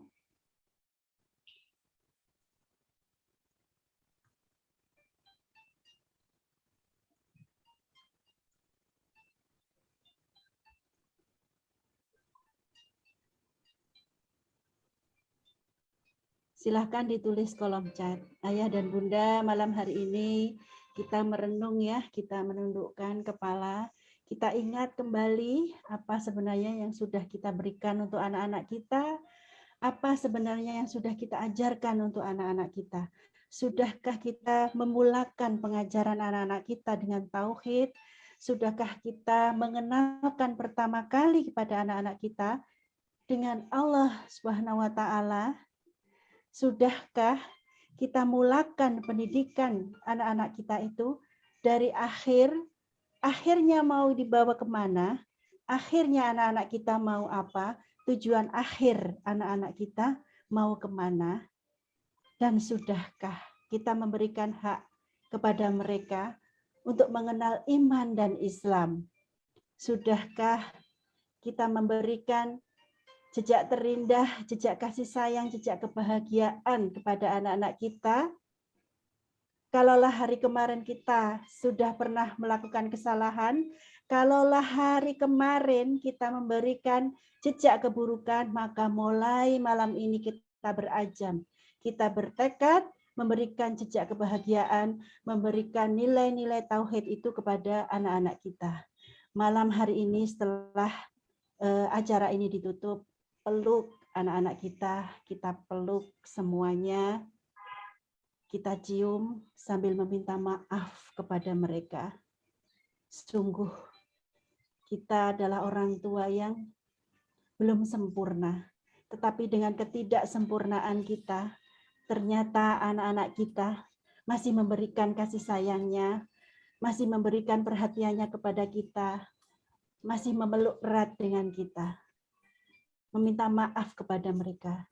Sungguh setelah sekian tahun berjalan membersamai mereka, ternyata masih banyak kekurangan yang belum kita lakukan kepada mereka.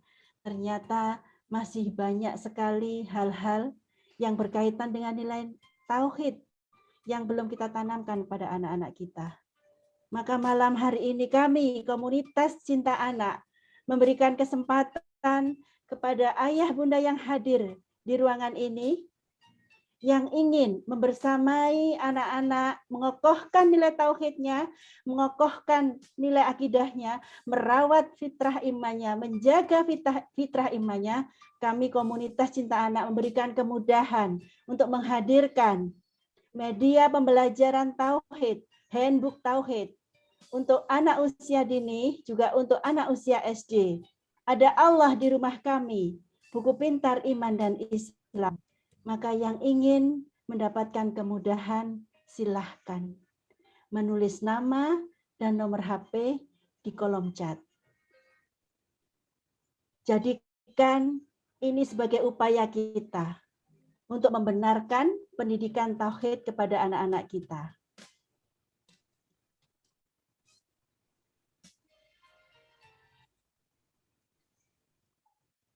Ayah dan bunda, sekali lagi saya sampaikan hadiah spesial bagi ayah dan bunda yang malam hari ini bergabung dengan kami.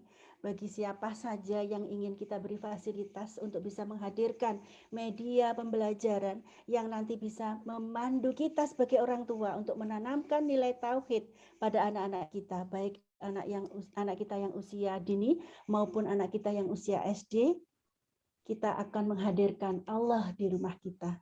Kita akan menanamkan nilai tauhid, merawat fitrah iman anak-anak kita. Maka bagi siapa saja yang ingin kita bantu untuk bisa menghadirkan media pembelajaran atau handbook tauhid ini, silakan menulis nama dan nomor WA di kolom chat. Silakan menulis nama dan nomor WA di kolom chat. Karena setelah ini nanti panitia akan masukkan ke dalam grup dan semuanya akan kami beri kemudahan untuk bisa menghadirkan media pembelajaran tauhid di rumah kita untuk membersamai pembelajaran tauhid di rumah-rumah kita. Baik, Bunda Ira, saya kira tadi sudah ada closing statement ya dari Bunda Ira, dari menyimpulkan semua pertanyaan-pertanyaan yang tadi masuk ya. Kalau boleh jujur gitu ya, sepertinya 1,5 jam itu kurang untuk sharing dengan Bunda Ira. Tadi terakhir bahkan ada yang bertanya tentang bullying ya. Mudah-mudahan lain waktu bisa sharing tentang bullying. Karena memang Bunda Ira ini seorang psikolog ya. Kalau beliau ngomong apa gitu, nah yang konsultasi itu banyak sekali tema-tema yang akhirnya masuk gitu ya. Karena memang mumpung gitu ya, mumpung bertemu dengan Bu Ira ya, seorang psikolog. Begitu ya Bunda Ira ya. Mungkin 1 atau 2 kalimat gitu Bunda Ira mau meng-closing acara ini.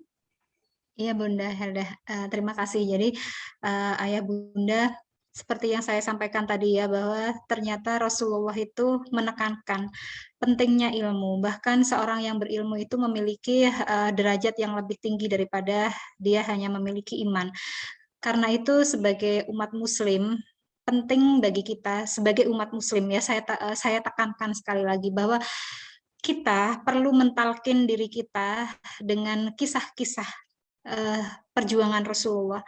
Karena sesungguhnya pada waktu kita sedang mentalkin diri kita dengan kisah Rasulullah, maka sesungguhnya saat itu kita sedang menghadirkan Rasulullah dalam diri kita dan kita sedang mendekatkan diri kita kepada Rasulullah. Karena bagaimana kita bisa cinta kepada Rasulullah? Bagaimana kita bisa meminta syafaat kepada beliau kalau kita tidak pernah kenal kepada beliau, kita tidak pernah tahu perjuangan beliau. Karena sesungguhnya setiap kisah yang dibacakan oleh kita, seorang ulama dari Mesir mengatakan, pada waktu kita membaca sirah Rasulullah, pada waktu kita membaca kisah-kisah, maka sesungguhnya Allah sedang menurunkan hikmah ke dalam diri kita. Dan kalau ayah bunda melihat di belakang saya, itu adalah buku-buku tentang sirah. Jadi saya memang menghadirkan sirah sebagai kurikulum di rumah saya untuk mendidik anak-anak saya. Jadi kalau tadi sudah saya sampaikan bahwa seorang ulama besar di Mesir mengatakan sesungguhnya pada waktu kita membaca sirah Allah itu sedang menurunkan hikmahnya, maka itu adalah sesuatu yang sangat luar biasa karena disampaikan oleh Ustadz Biasari untuk menjadi orang tua yang baik maka kita perlu memiliki hikmah. Tapi apakah hikmah itu? Ibnu Katsir radhiyallahu anhu mengatakan hikmah itu adalah saat kita memiliki ilmu, saat kita memiliki pemahaman, dan saat kita memiliki kalimat bertutur yang baik. Dan kalimat bertutur serta ilmu dan pemahaman yang baik itu adalah ilmu yang dilandaskan pada ilmu Allah, dan kalimat bertutur adalah kalimat yang dicontohkan oleh Rasulullah dalam setiap kisah dan sirahnya. Seperti itu. Itu saja sih Bunda Helda. Jadi orang tua yang baik adalah orang tua yang memiliki hikmah. Sebagaimana Allah memberikan hikmah kepada ayah Luqman. Seperti itu. Masya Allah, saya merinding Bunda Ira. Rasanya ingin menangis gitu ya. Ingat ya, kalau anak-anak saya sudah besar gitu, betapa dulu ketika mereka masih kecil banyak sekali yang belum saya lakukan. Semoga Allah mengampuni kita semuanya ya, ayah bunda. Kita sebagai orang tua yang menjaga amanah dari Allah ini masih banyak sekali kekurangan. Pesan saya sebelum Zoom ini saya tutup, nanti setelah Zoom ditutup ya, dekap mereka, peluk erat mereka, dekap seerat-eratnya ya, karena kita masih diberi kesempatan. Kalaulah setiap hari kita dengar berita kematian, maka waktu bersama mereka ini adalah waktu yang sangat berharga. Di setiap detik bersama mereka adalah waktu yang sangat berharga karena kita masih diberi kesempatan untuk membersamai mereka, ya. Dan mudah-mudahan kita bisa mewariskan nilai-nilai tauhid itu pada anak, karena tidak ada yang bisa menjamin ketika kita sudah meninggal apakah anak-anak kita berada dalam keimanan dan keislaman. Maka yang ingin kita harapkan adalah ketika kita sudah meninggal, mereka menjadi anak-anak yang soleh-solehah, yang dari bibirnya keluar doa-doa terindah yang selalu dilantunkan untuk kita. Amin, amin ya rabbal alamin. Dari saya, mohon maaf apabila ada hal yang kurang berkenan. Kita tutup forum ini dengan baca hamdalah, istighfar, dan doa penutup majelis. Alhamdulillahirrahmanirrahim. Astaghfirullahaladzim. Subhanaka Allahumma bihamdika. Asyhadu an la ilaha illa anta. Astaghfiruka wa atubu ilaik. Disampaikan jazakumullah khairan katsiran kepada Bunda Ira Sumedi. Bunda Ira, mudah-mudahan setiap kata dan kalimat yang telah disampaikan oleh Bunda Ira menjadi wasilah kebaikan dunia akhirat. Amin. Menjadi ladang pahala bagi Bunda Ira sekeluarga. Amin. Dan saya selaku moderator pembawa acara pada malam hari ini, mohon dimaafkan apabila ada hal yang kurang berkenan. Kita tutup bersama al-haqqu mirabbik fala takunanna minal mumtarin ihdinas siratal mustaqim. Wassalamualaikum warahmatullahi wabarakatuh. Waalaikumsalam warahmatullahi wabarakatuh. Jazakallah khair Bunda Helda dan jazakumullah khair kepada ayah bunda semuanya. Mohon maaf dari saya secara pribadi karena saya bukanlah seorang yang sempurna. Apabila ada salah khilaf dari saya, mungkin juga ada hal-hal yang memang kurang berkenan. Saya mohon maaf yang sebesar-besarnya karena kesempurnaan hanyalah milik Allah semata. Dan sampai jumpa di kesempatan yang berikutnya insya Allah, dan tetap bersama saya dan Bunda Helda insya Allah nanti ya. Begitu matur nuwun, dan juga pada teman-teman komunitas Cinta Anak yang sudah menjadi kontributor. Terima kasih untuk semuanya. Mohon pamit, saya Bunda Helda, saya izin off kamera dulu. Matur nuwun. Assalamualaikum. Terima kasih. Waalaikumsalam.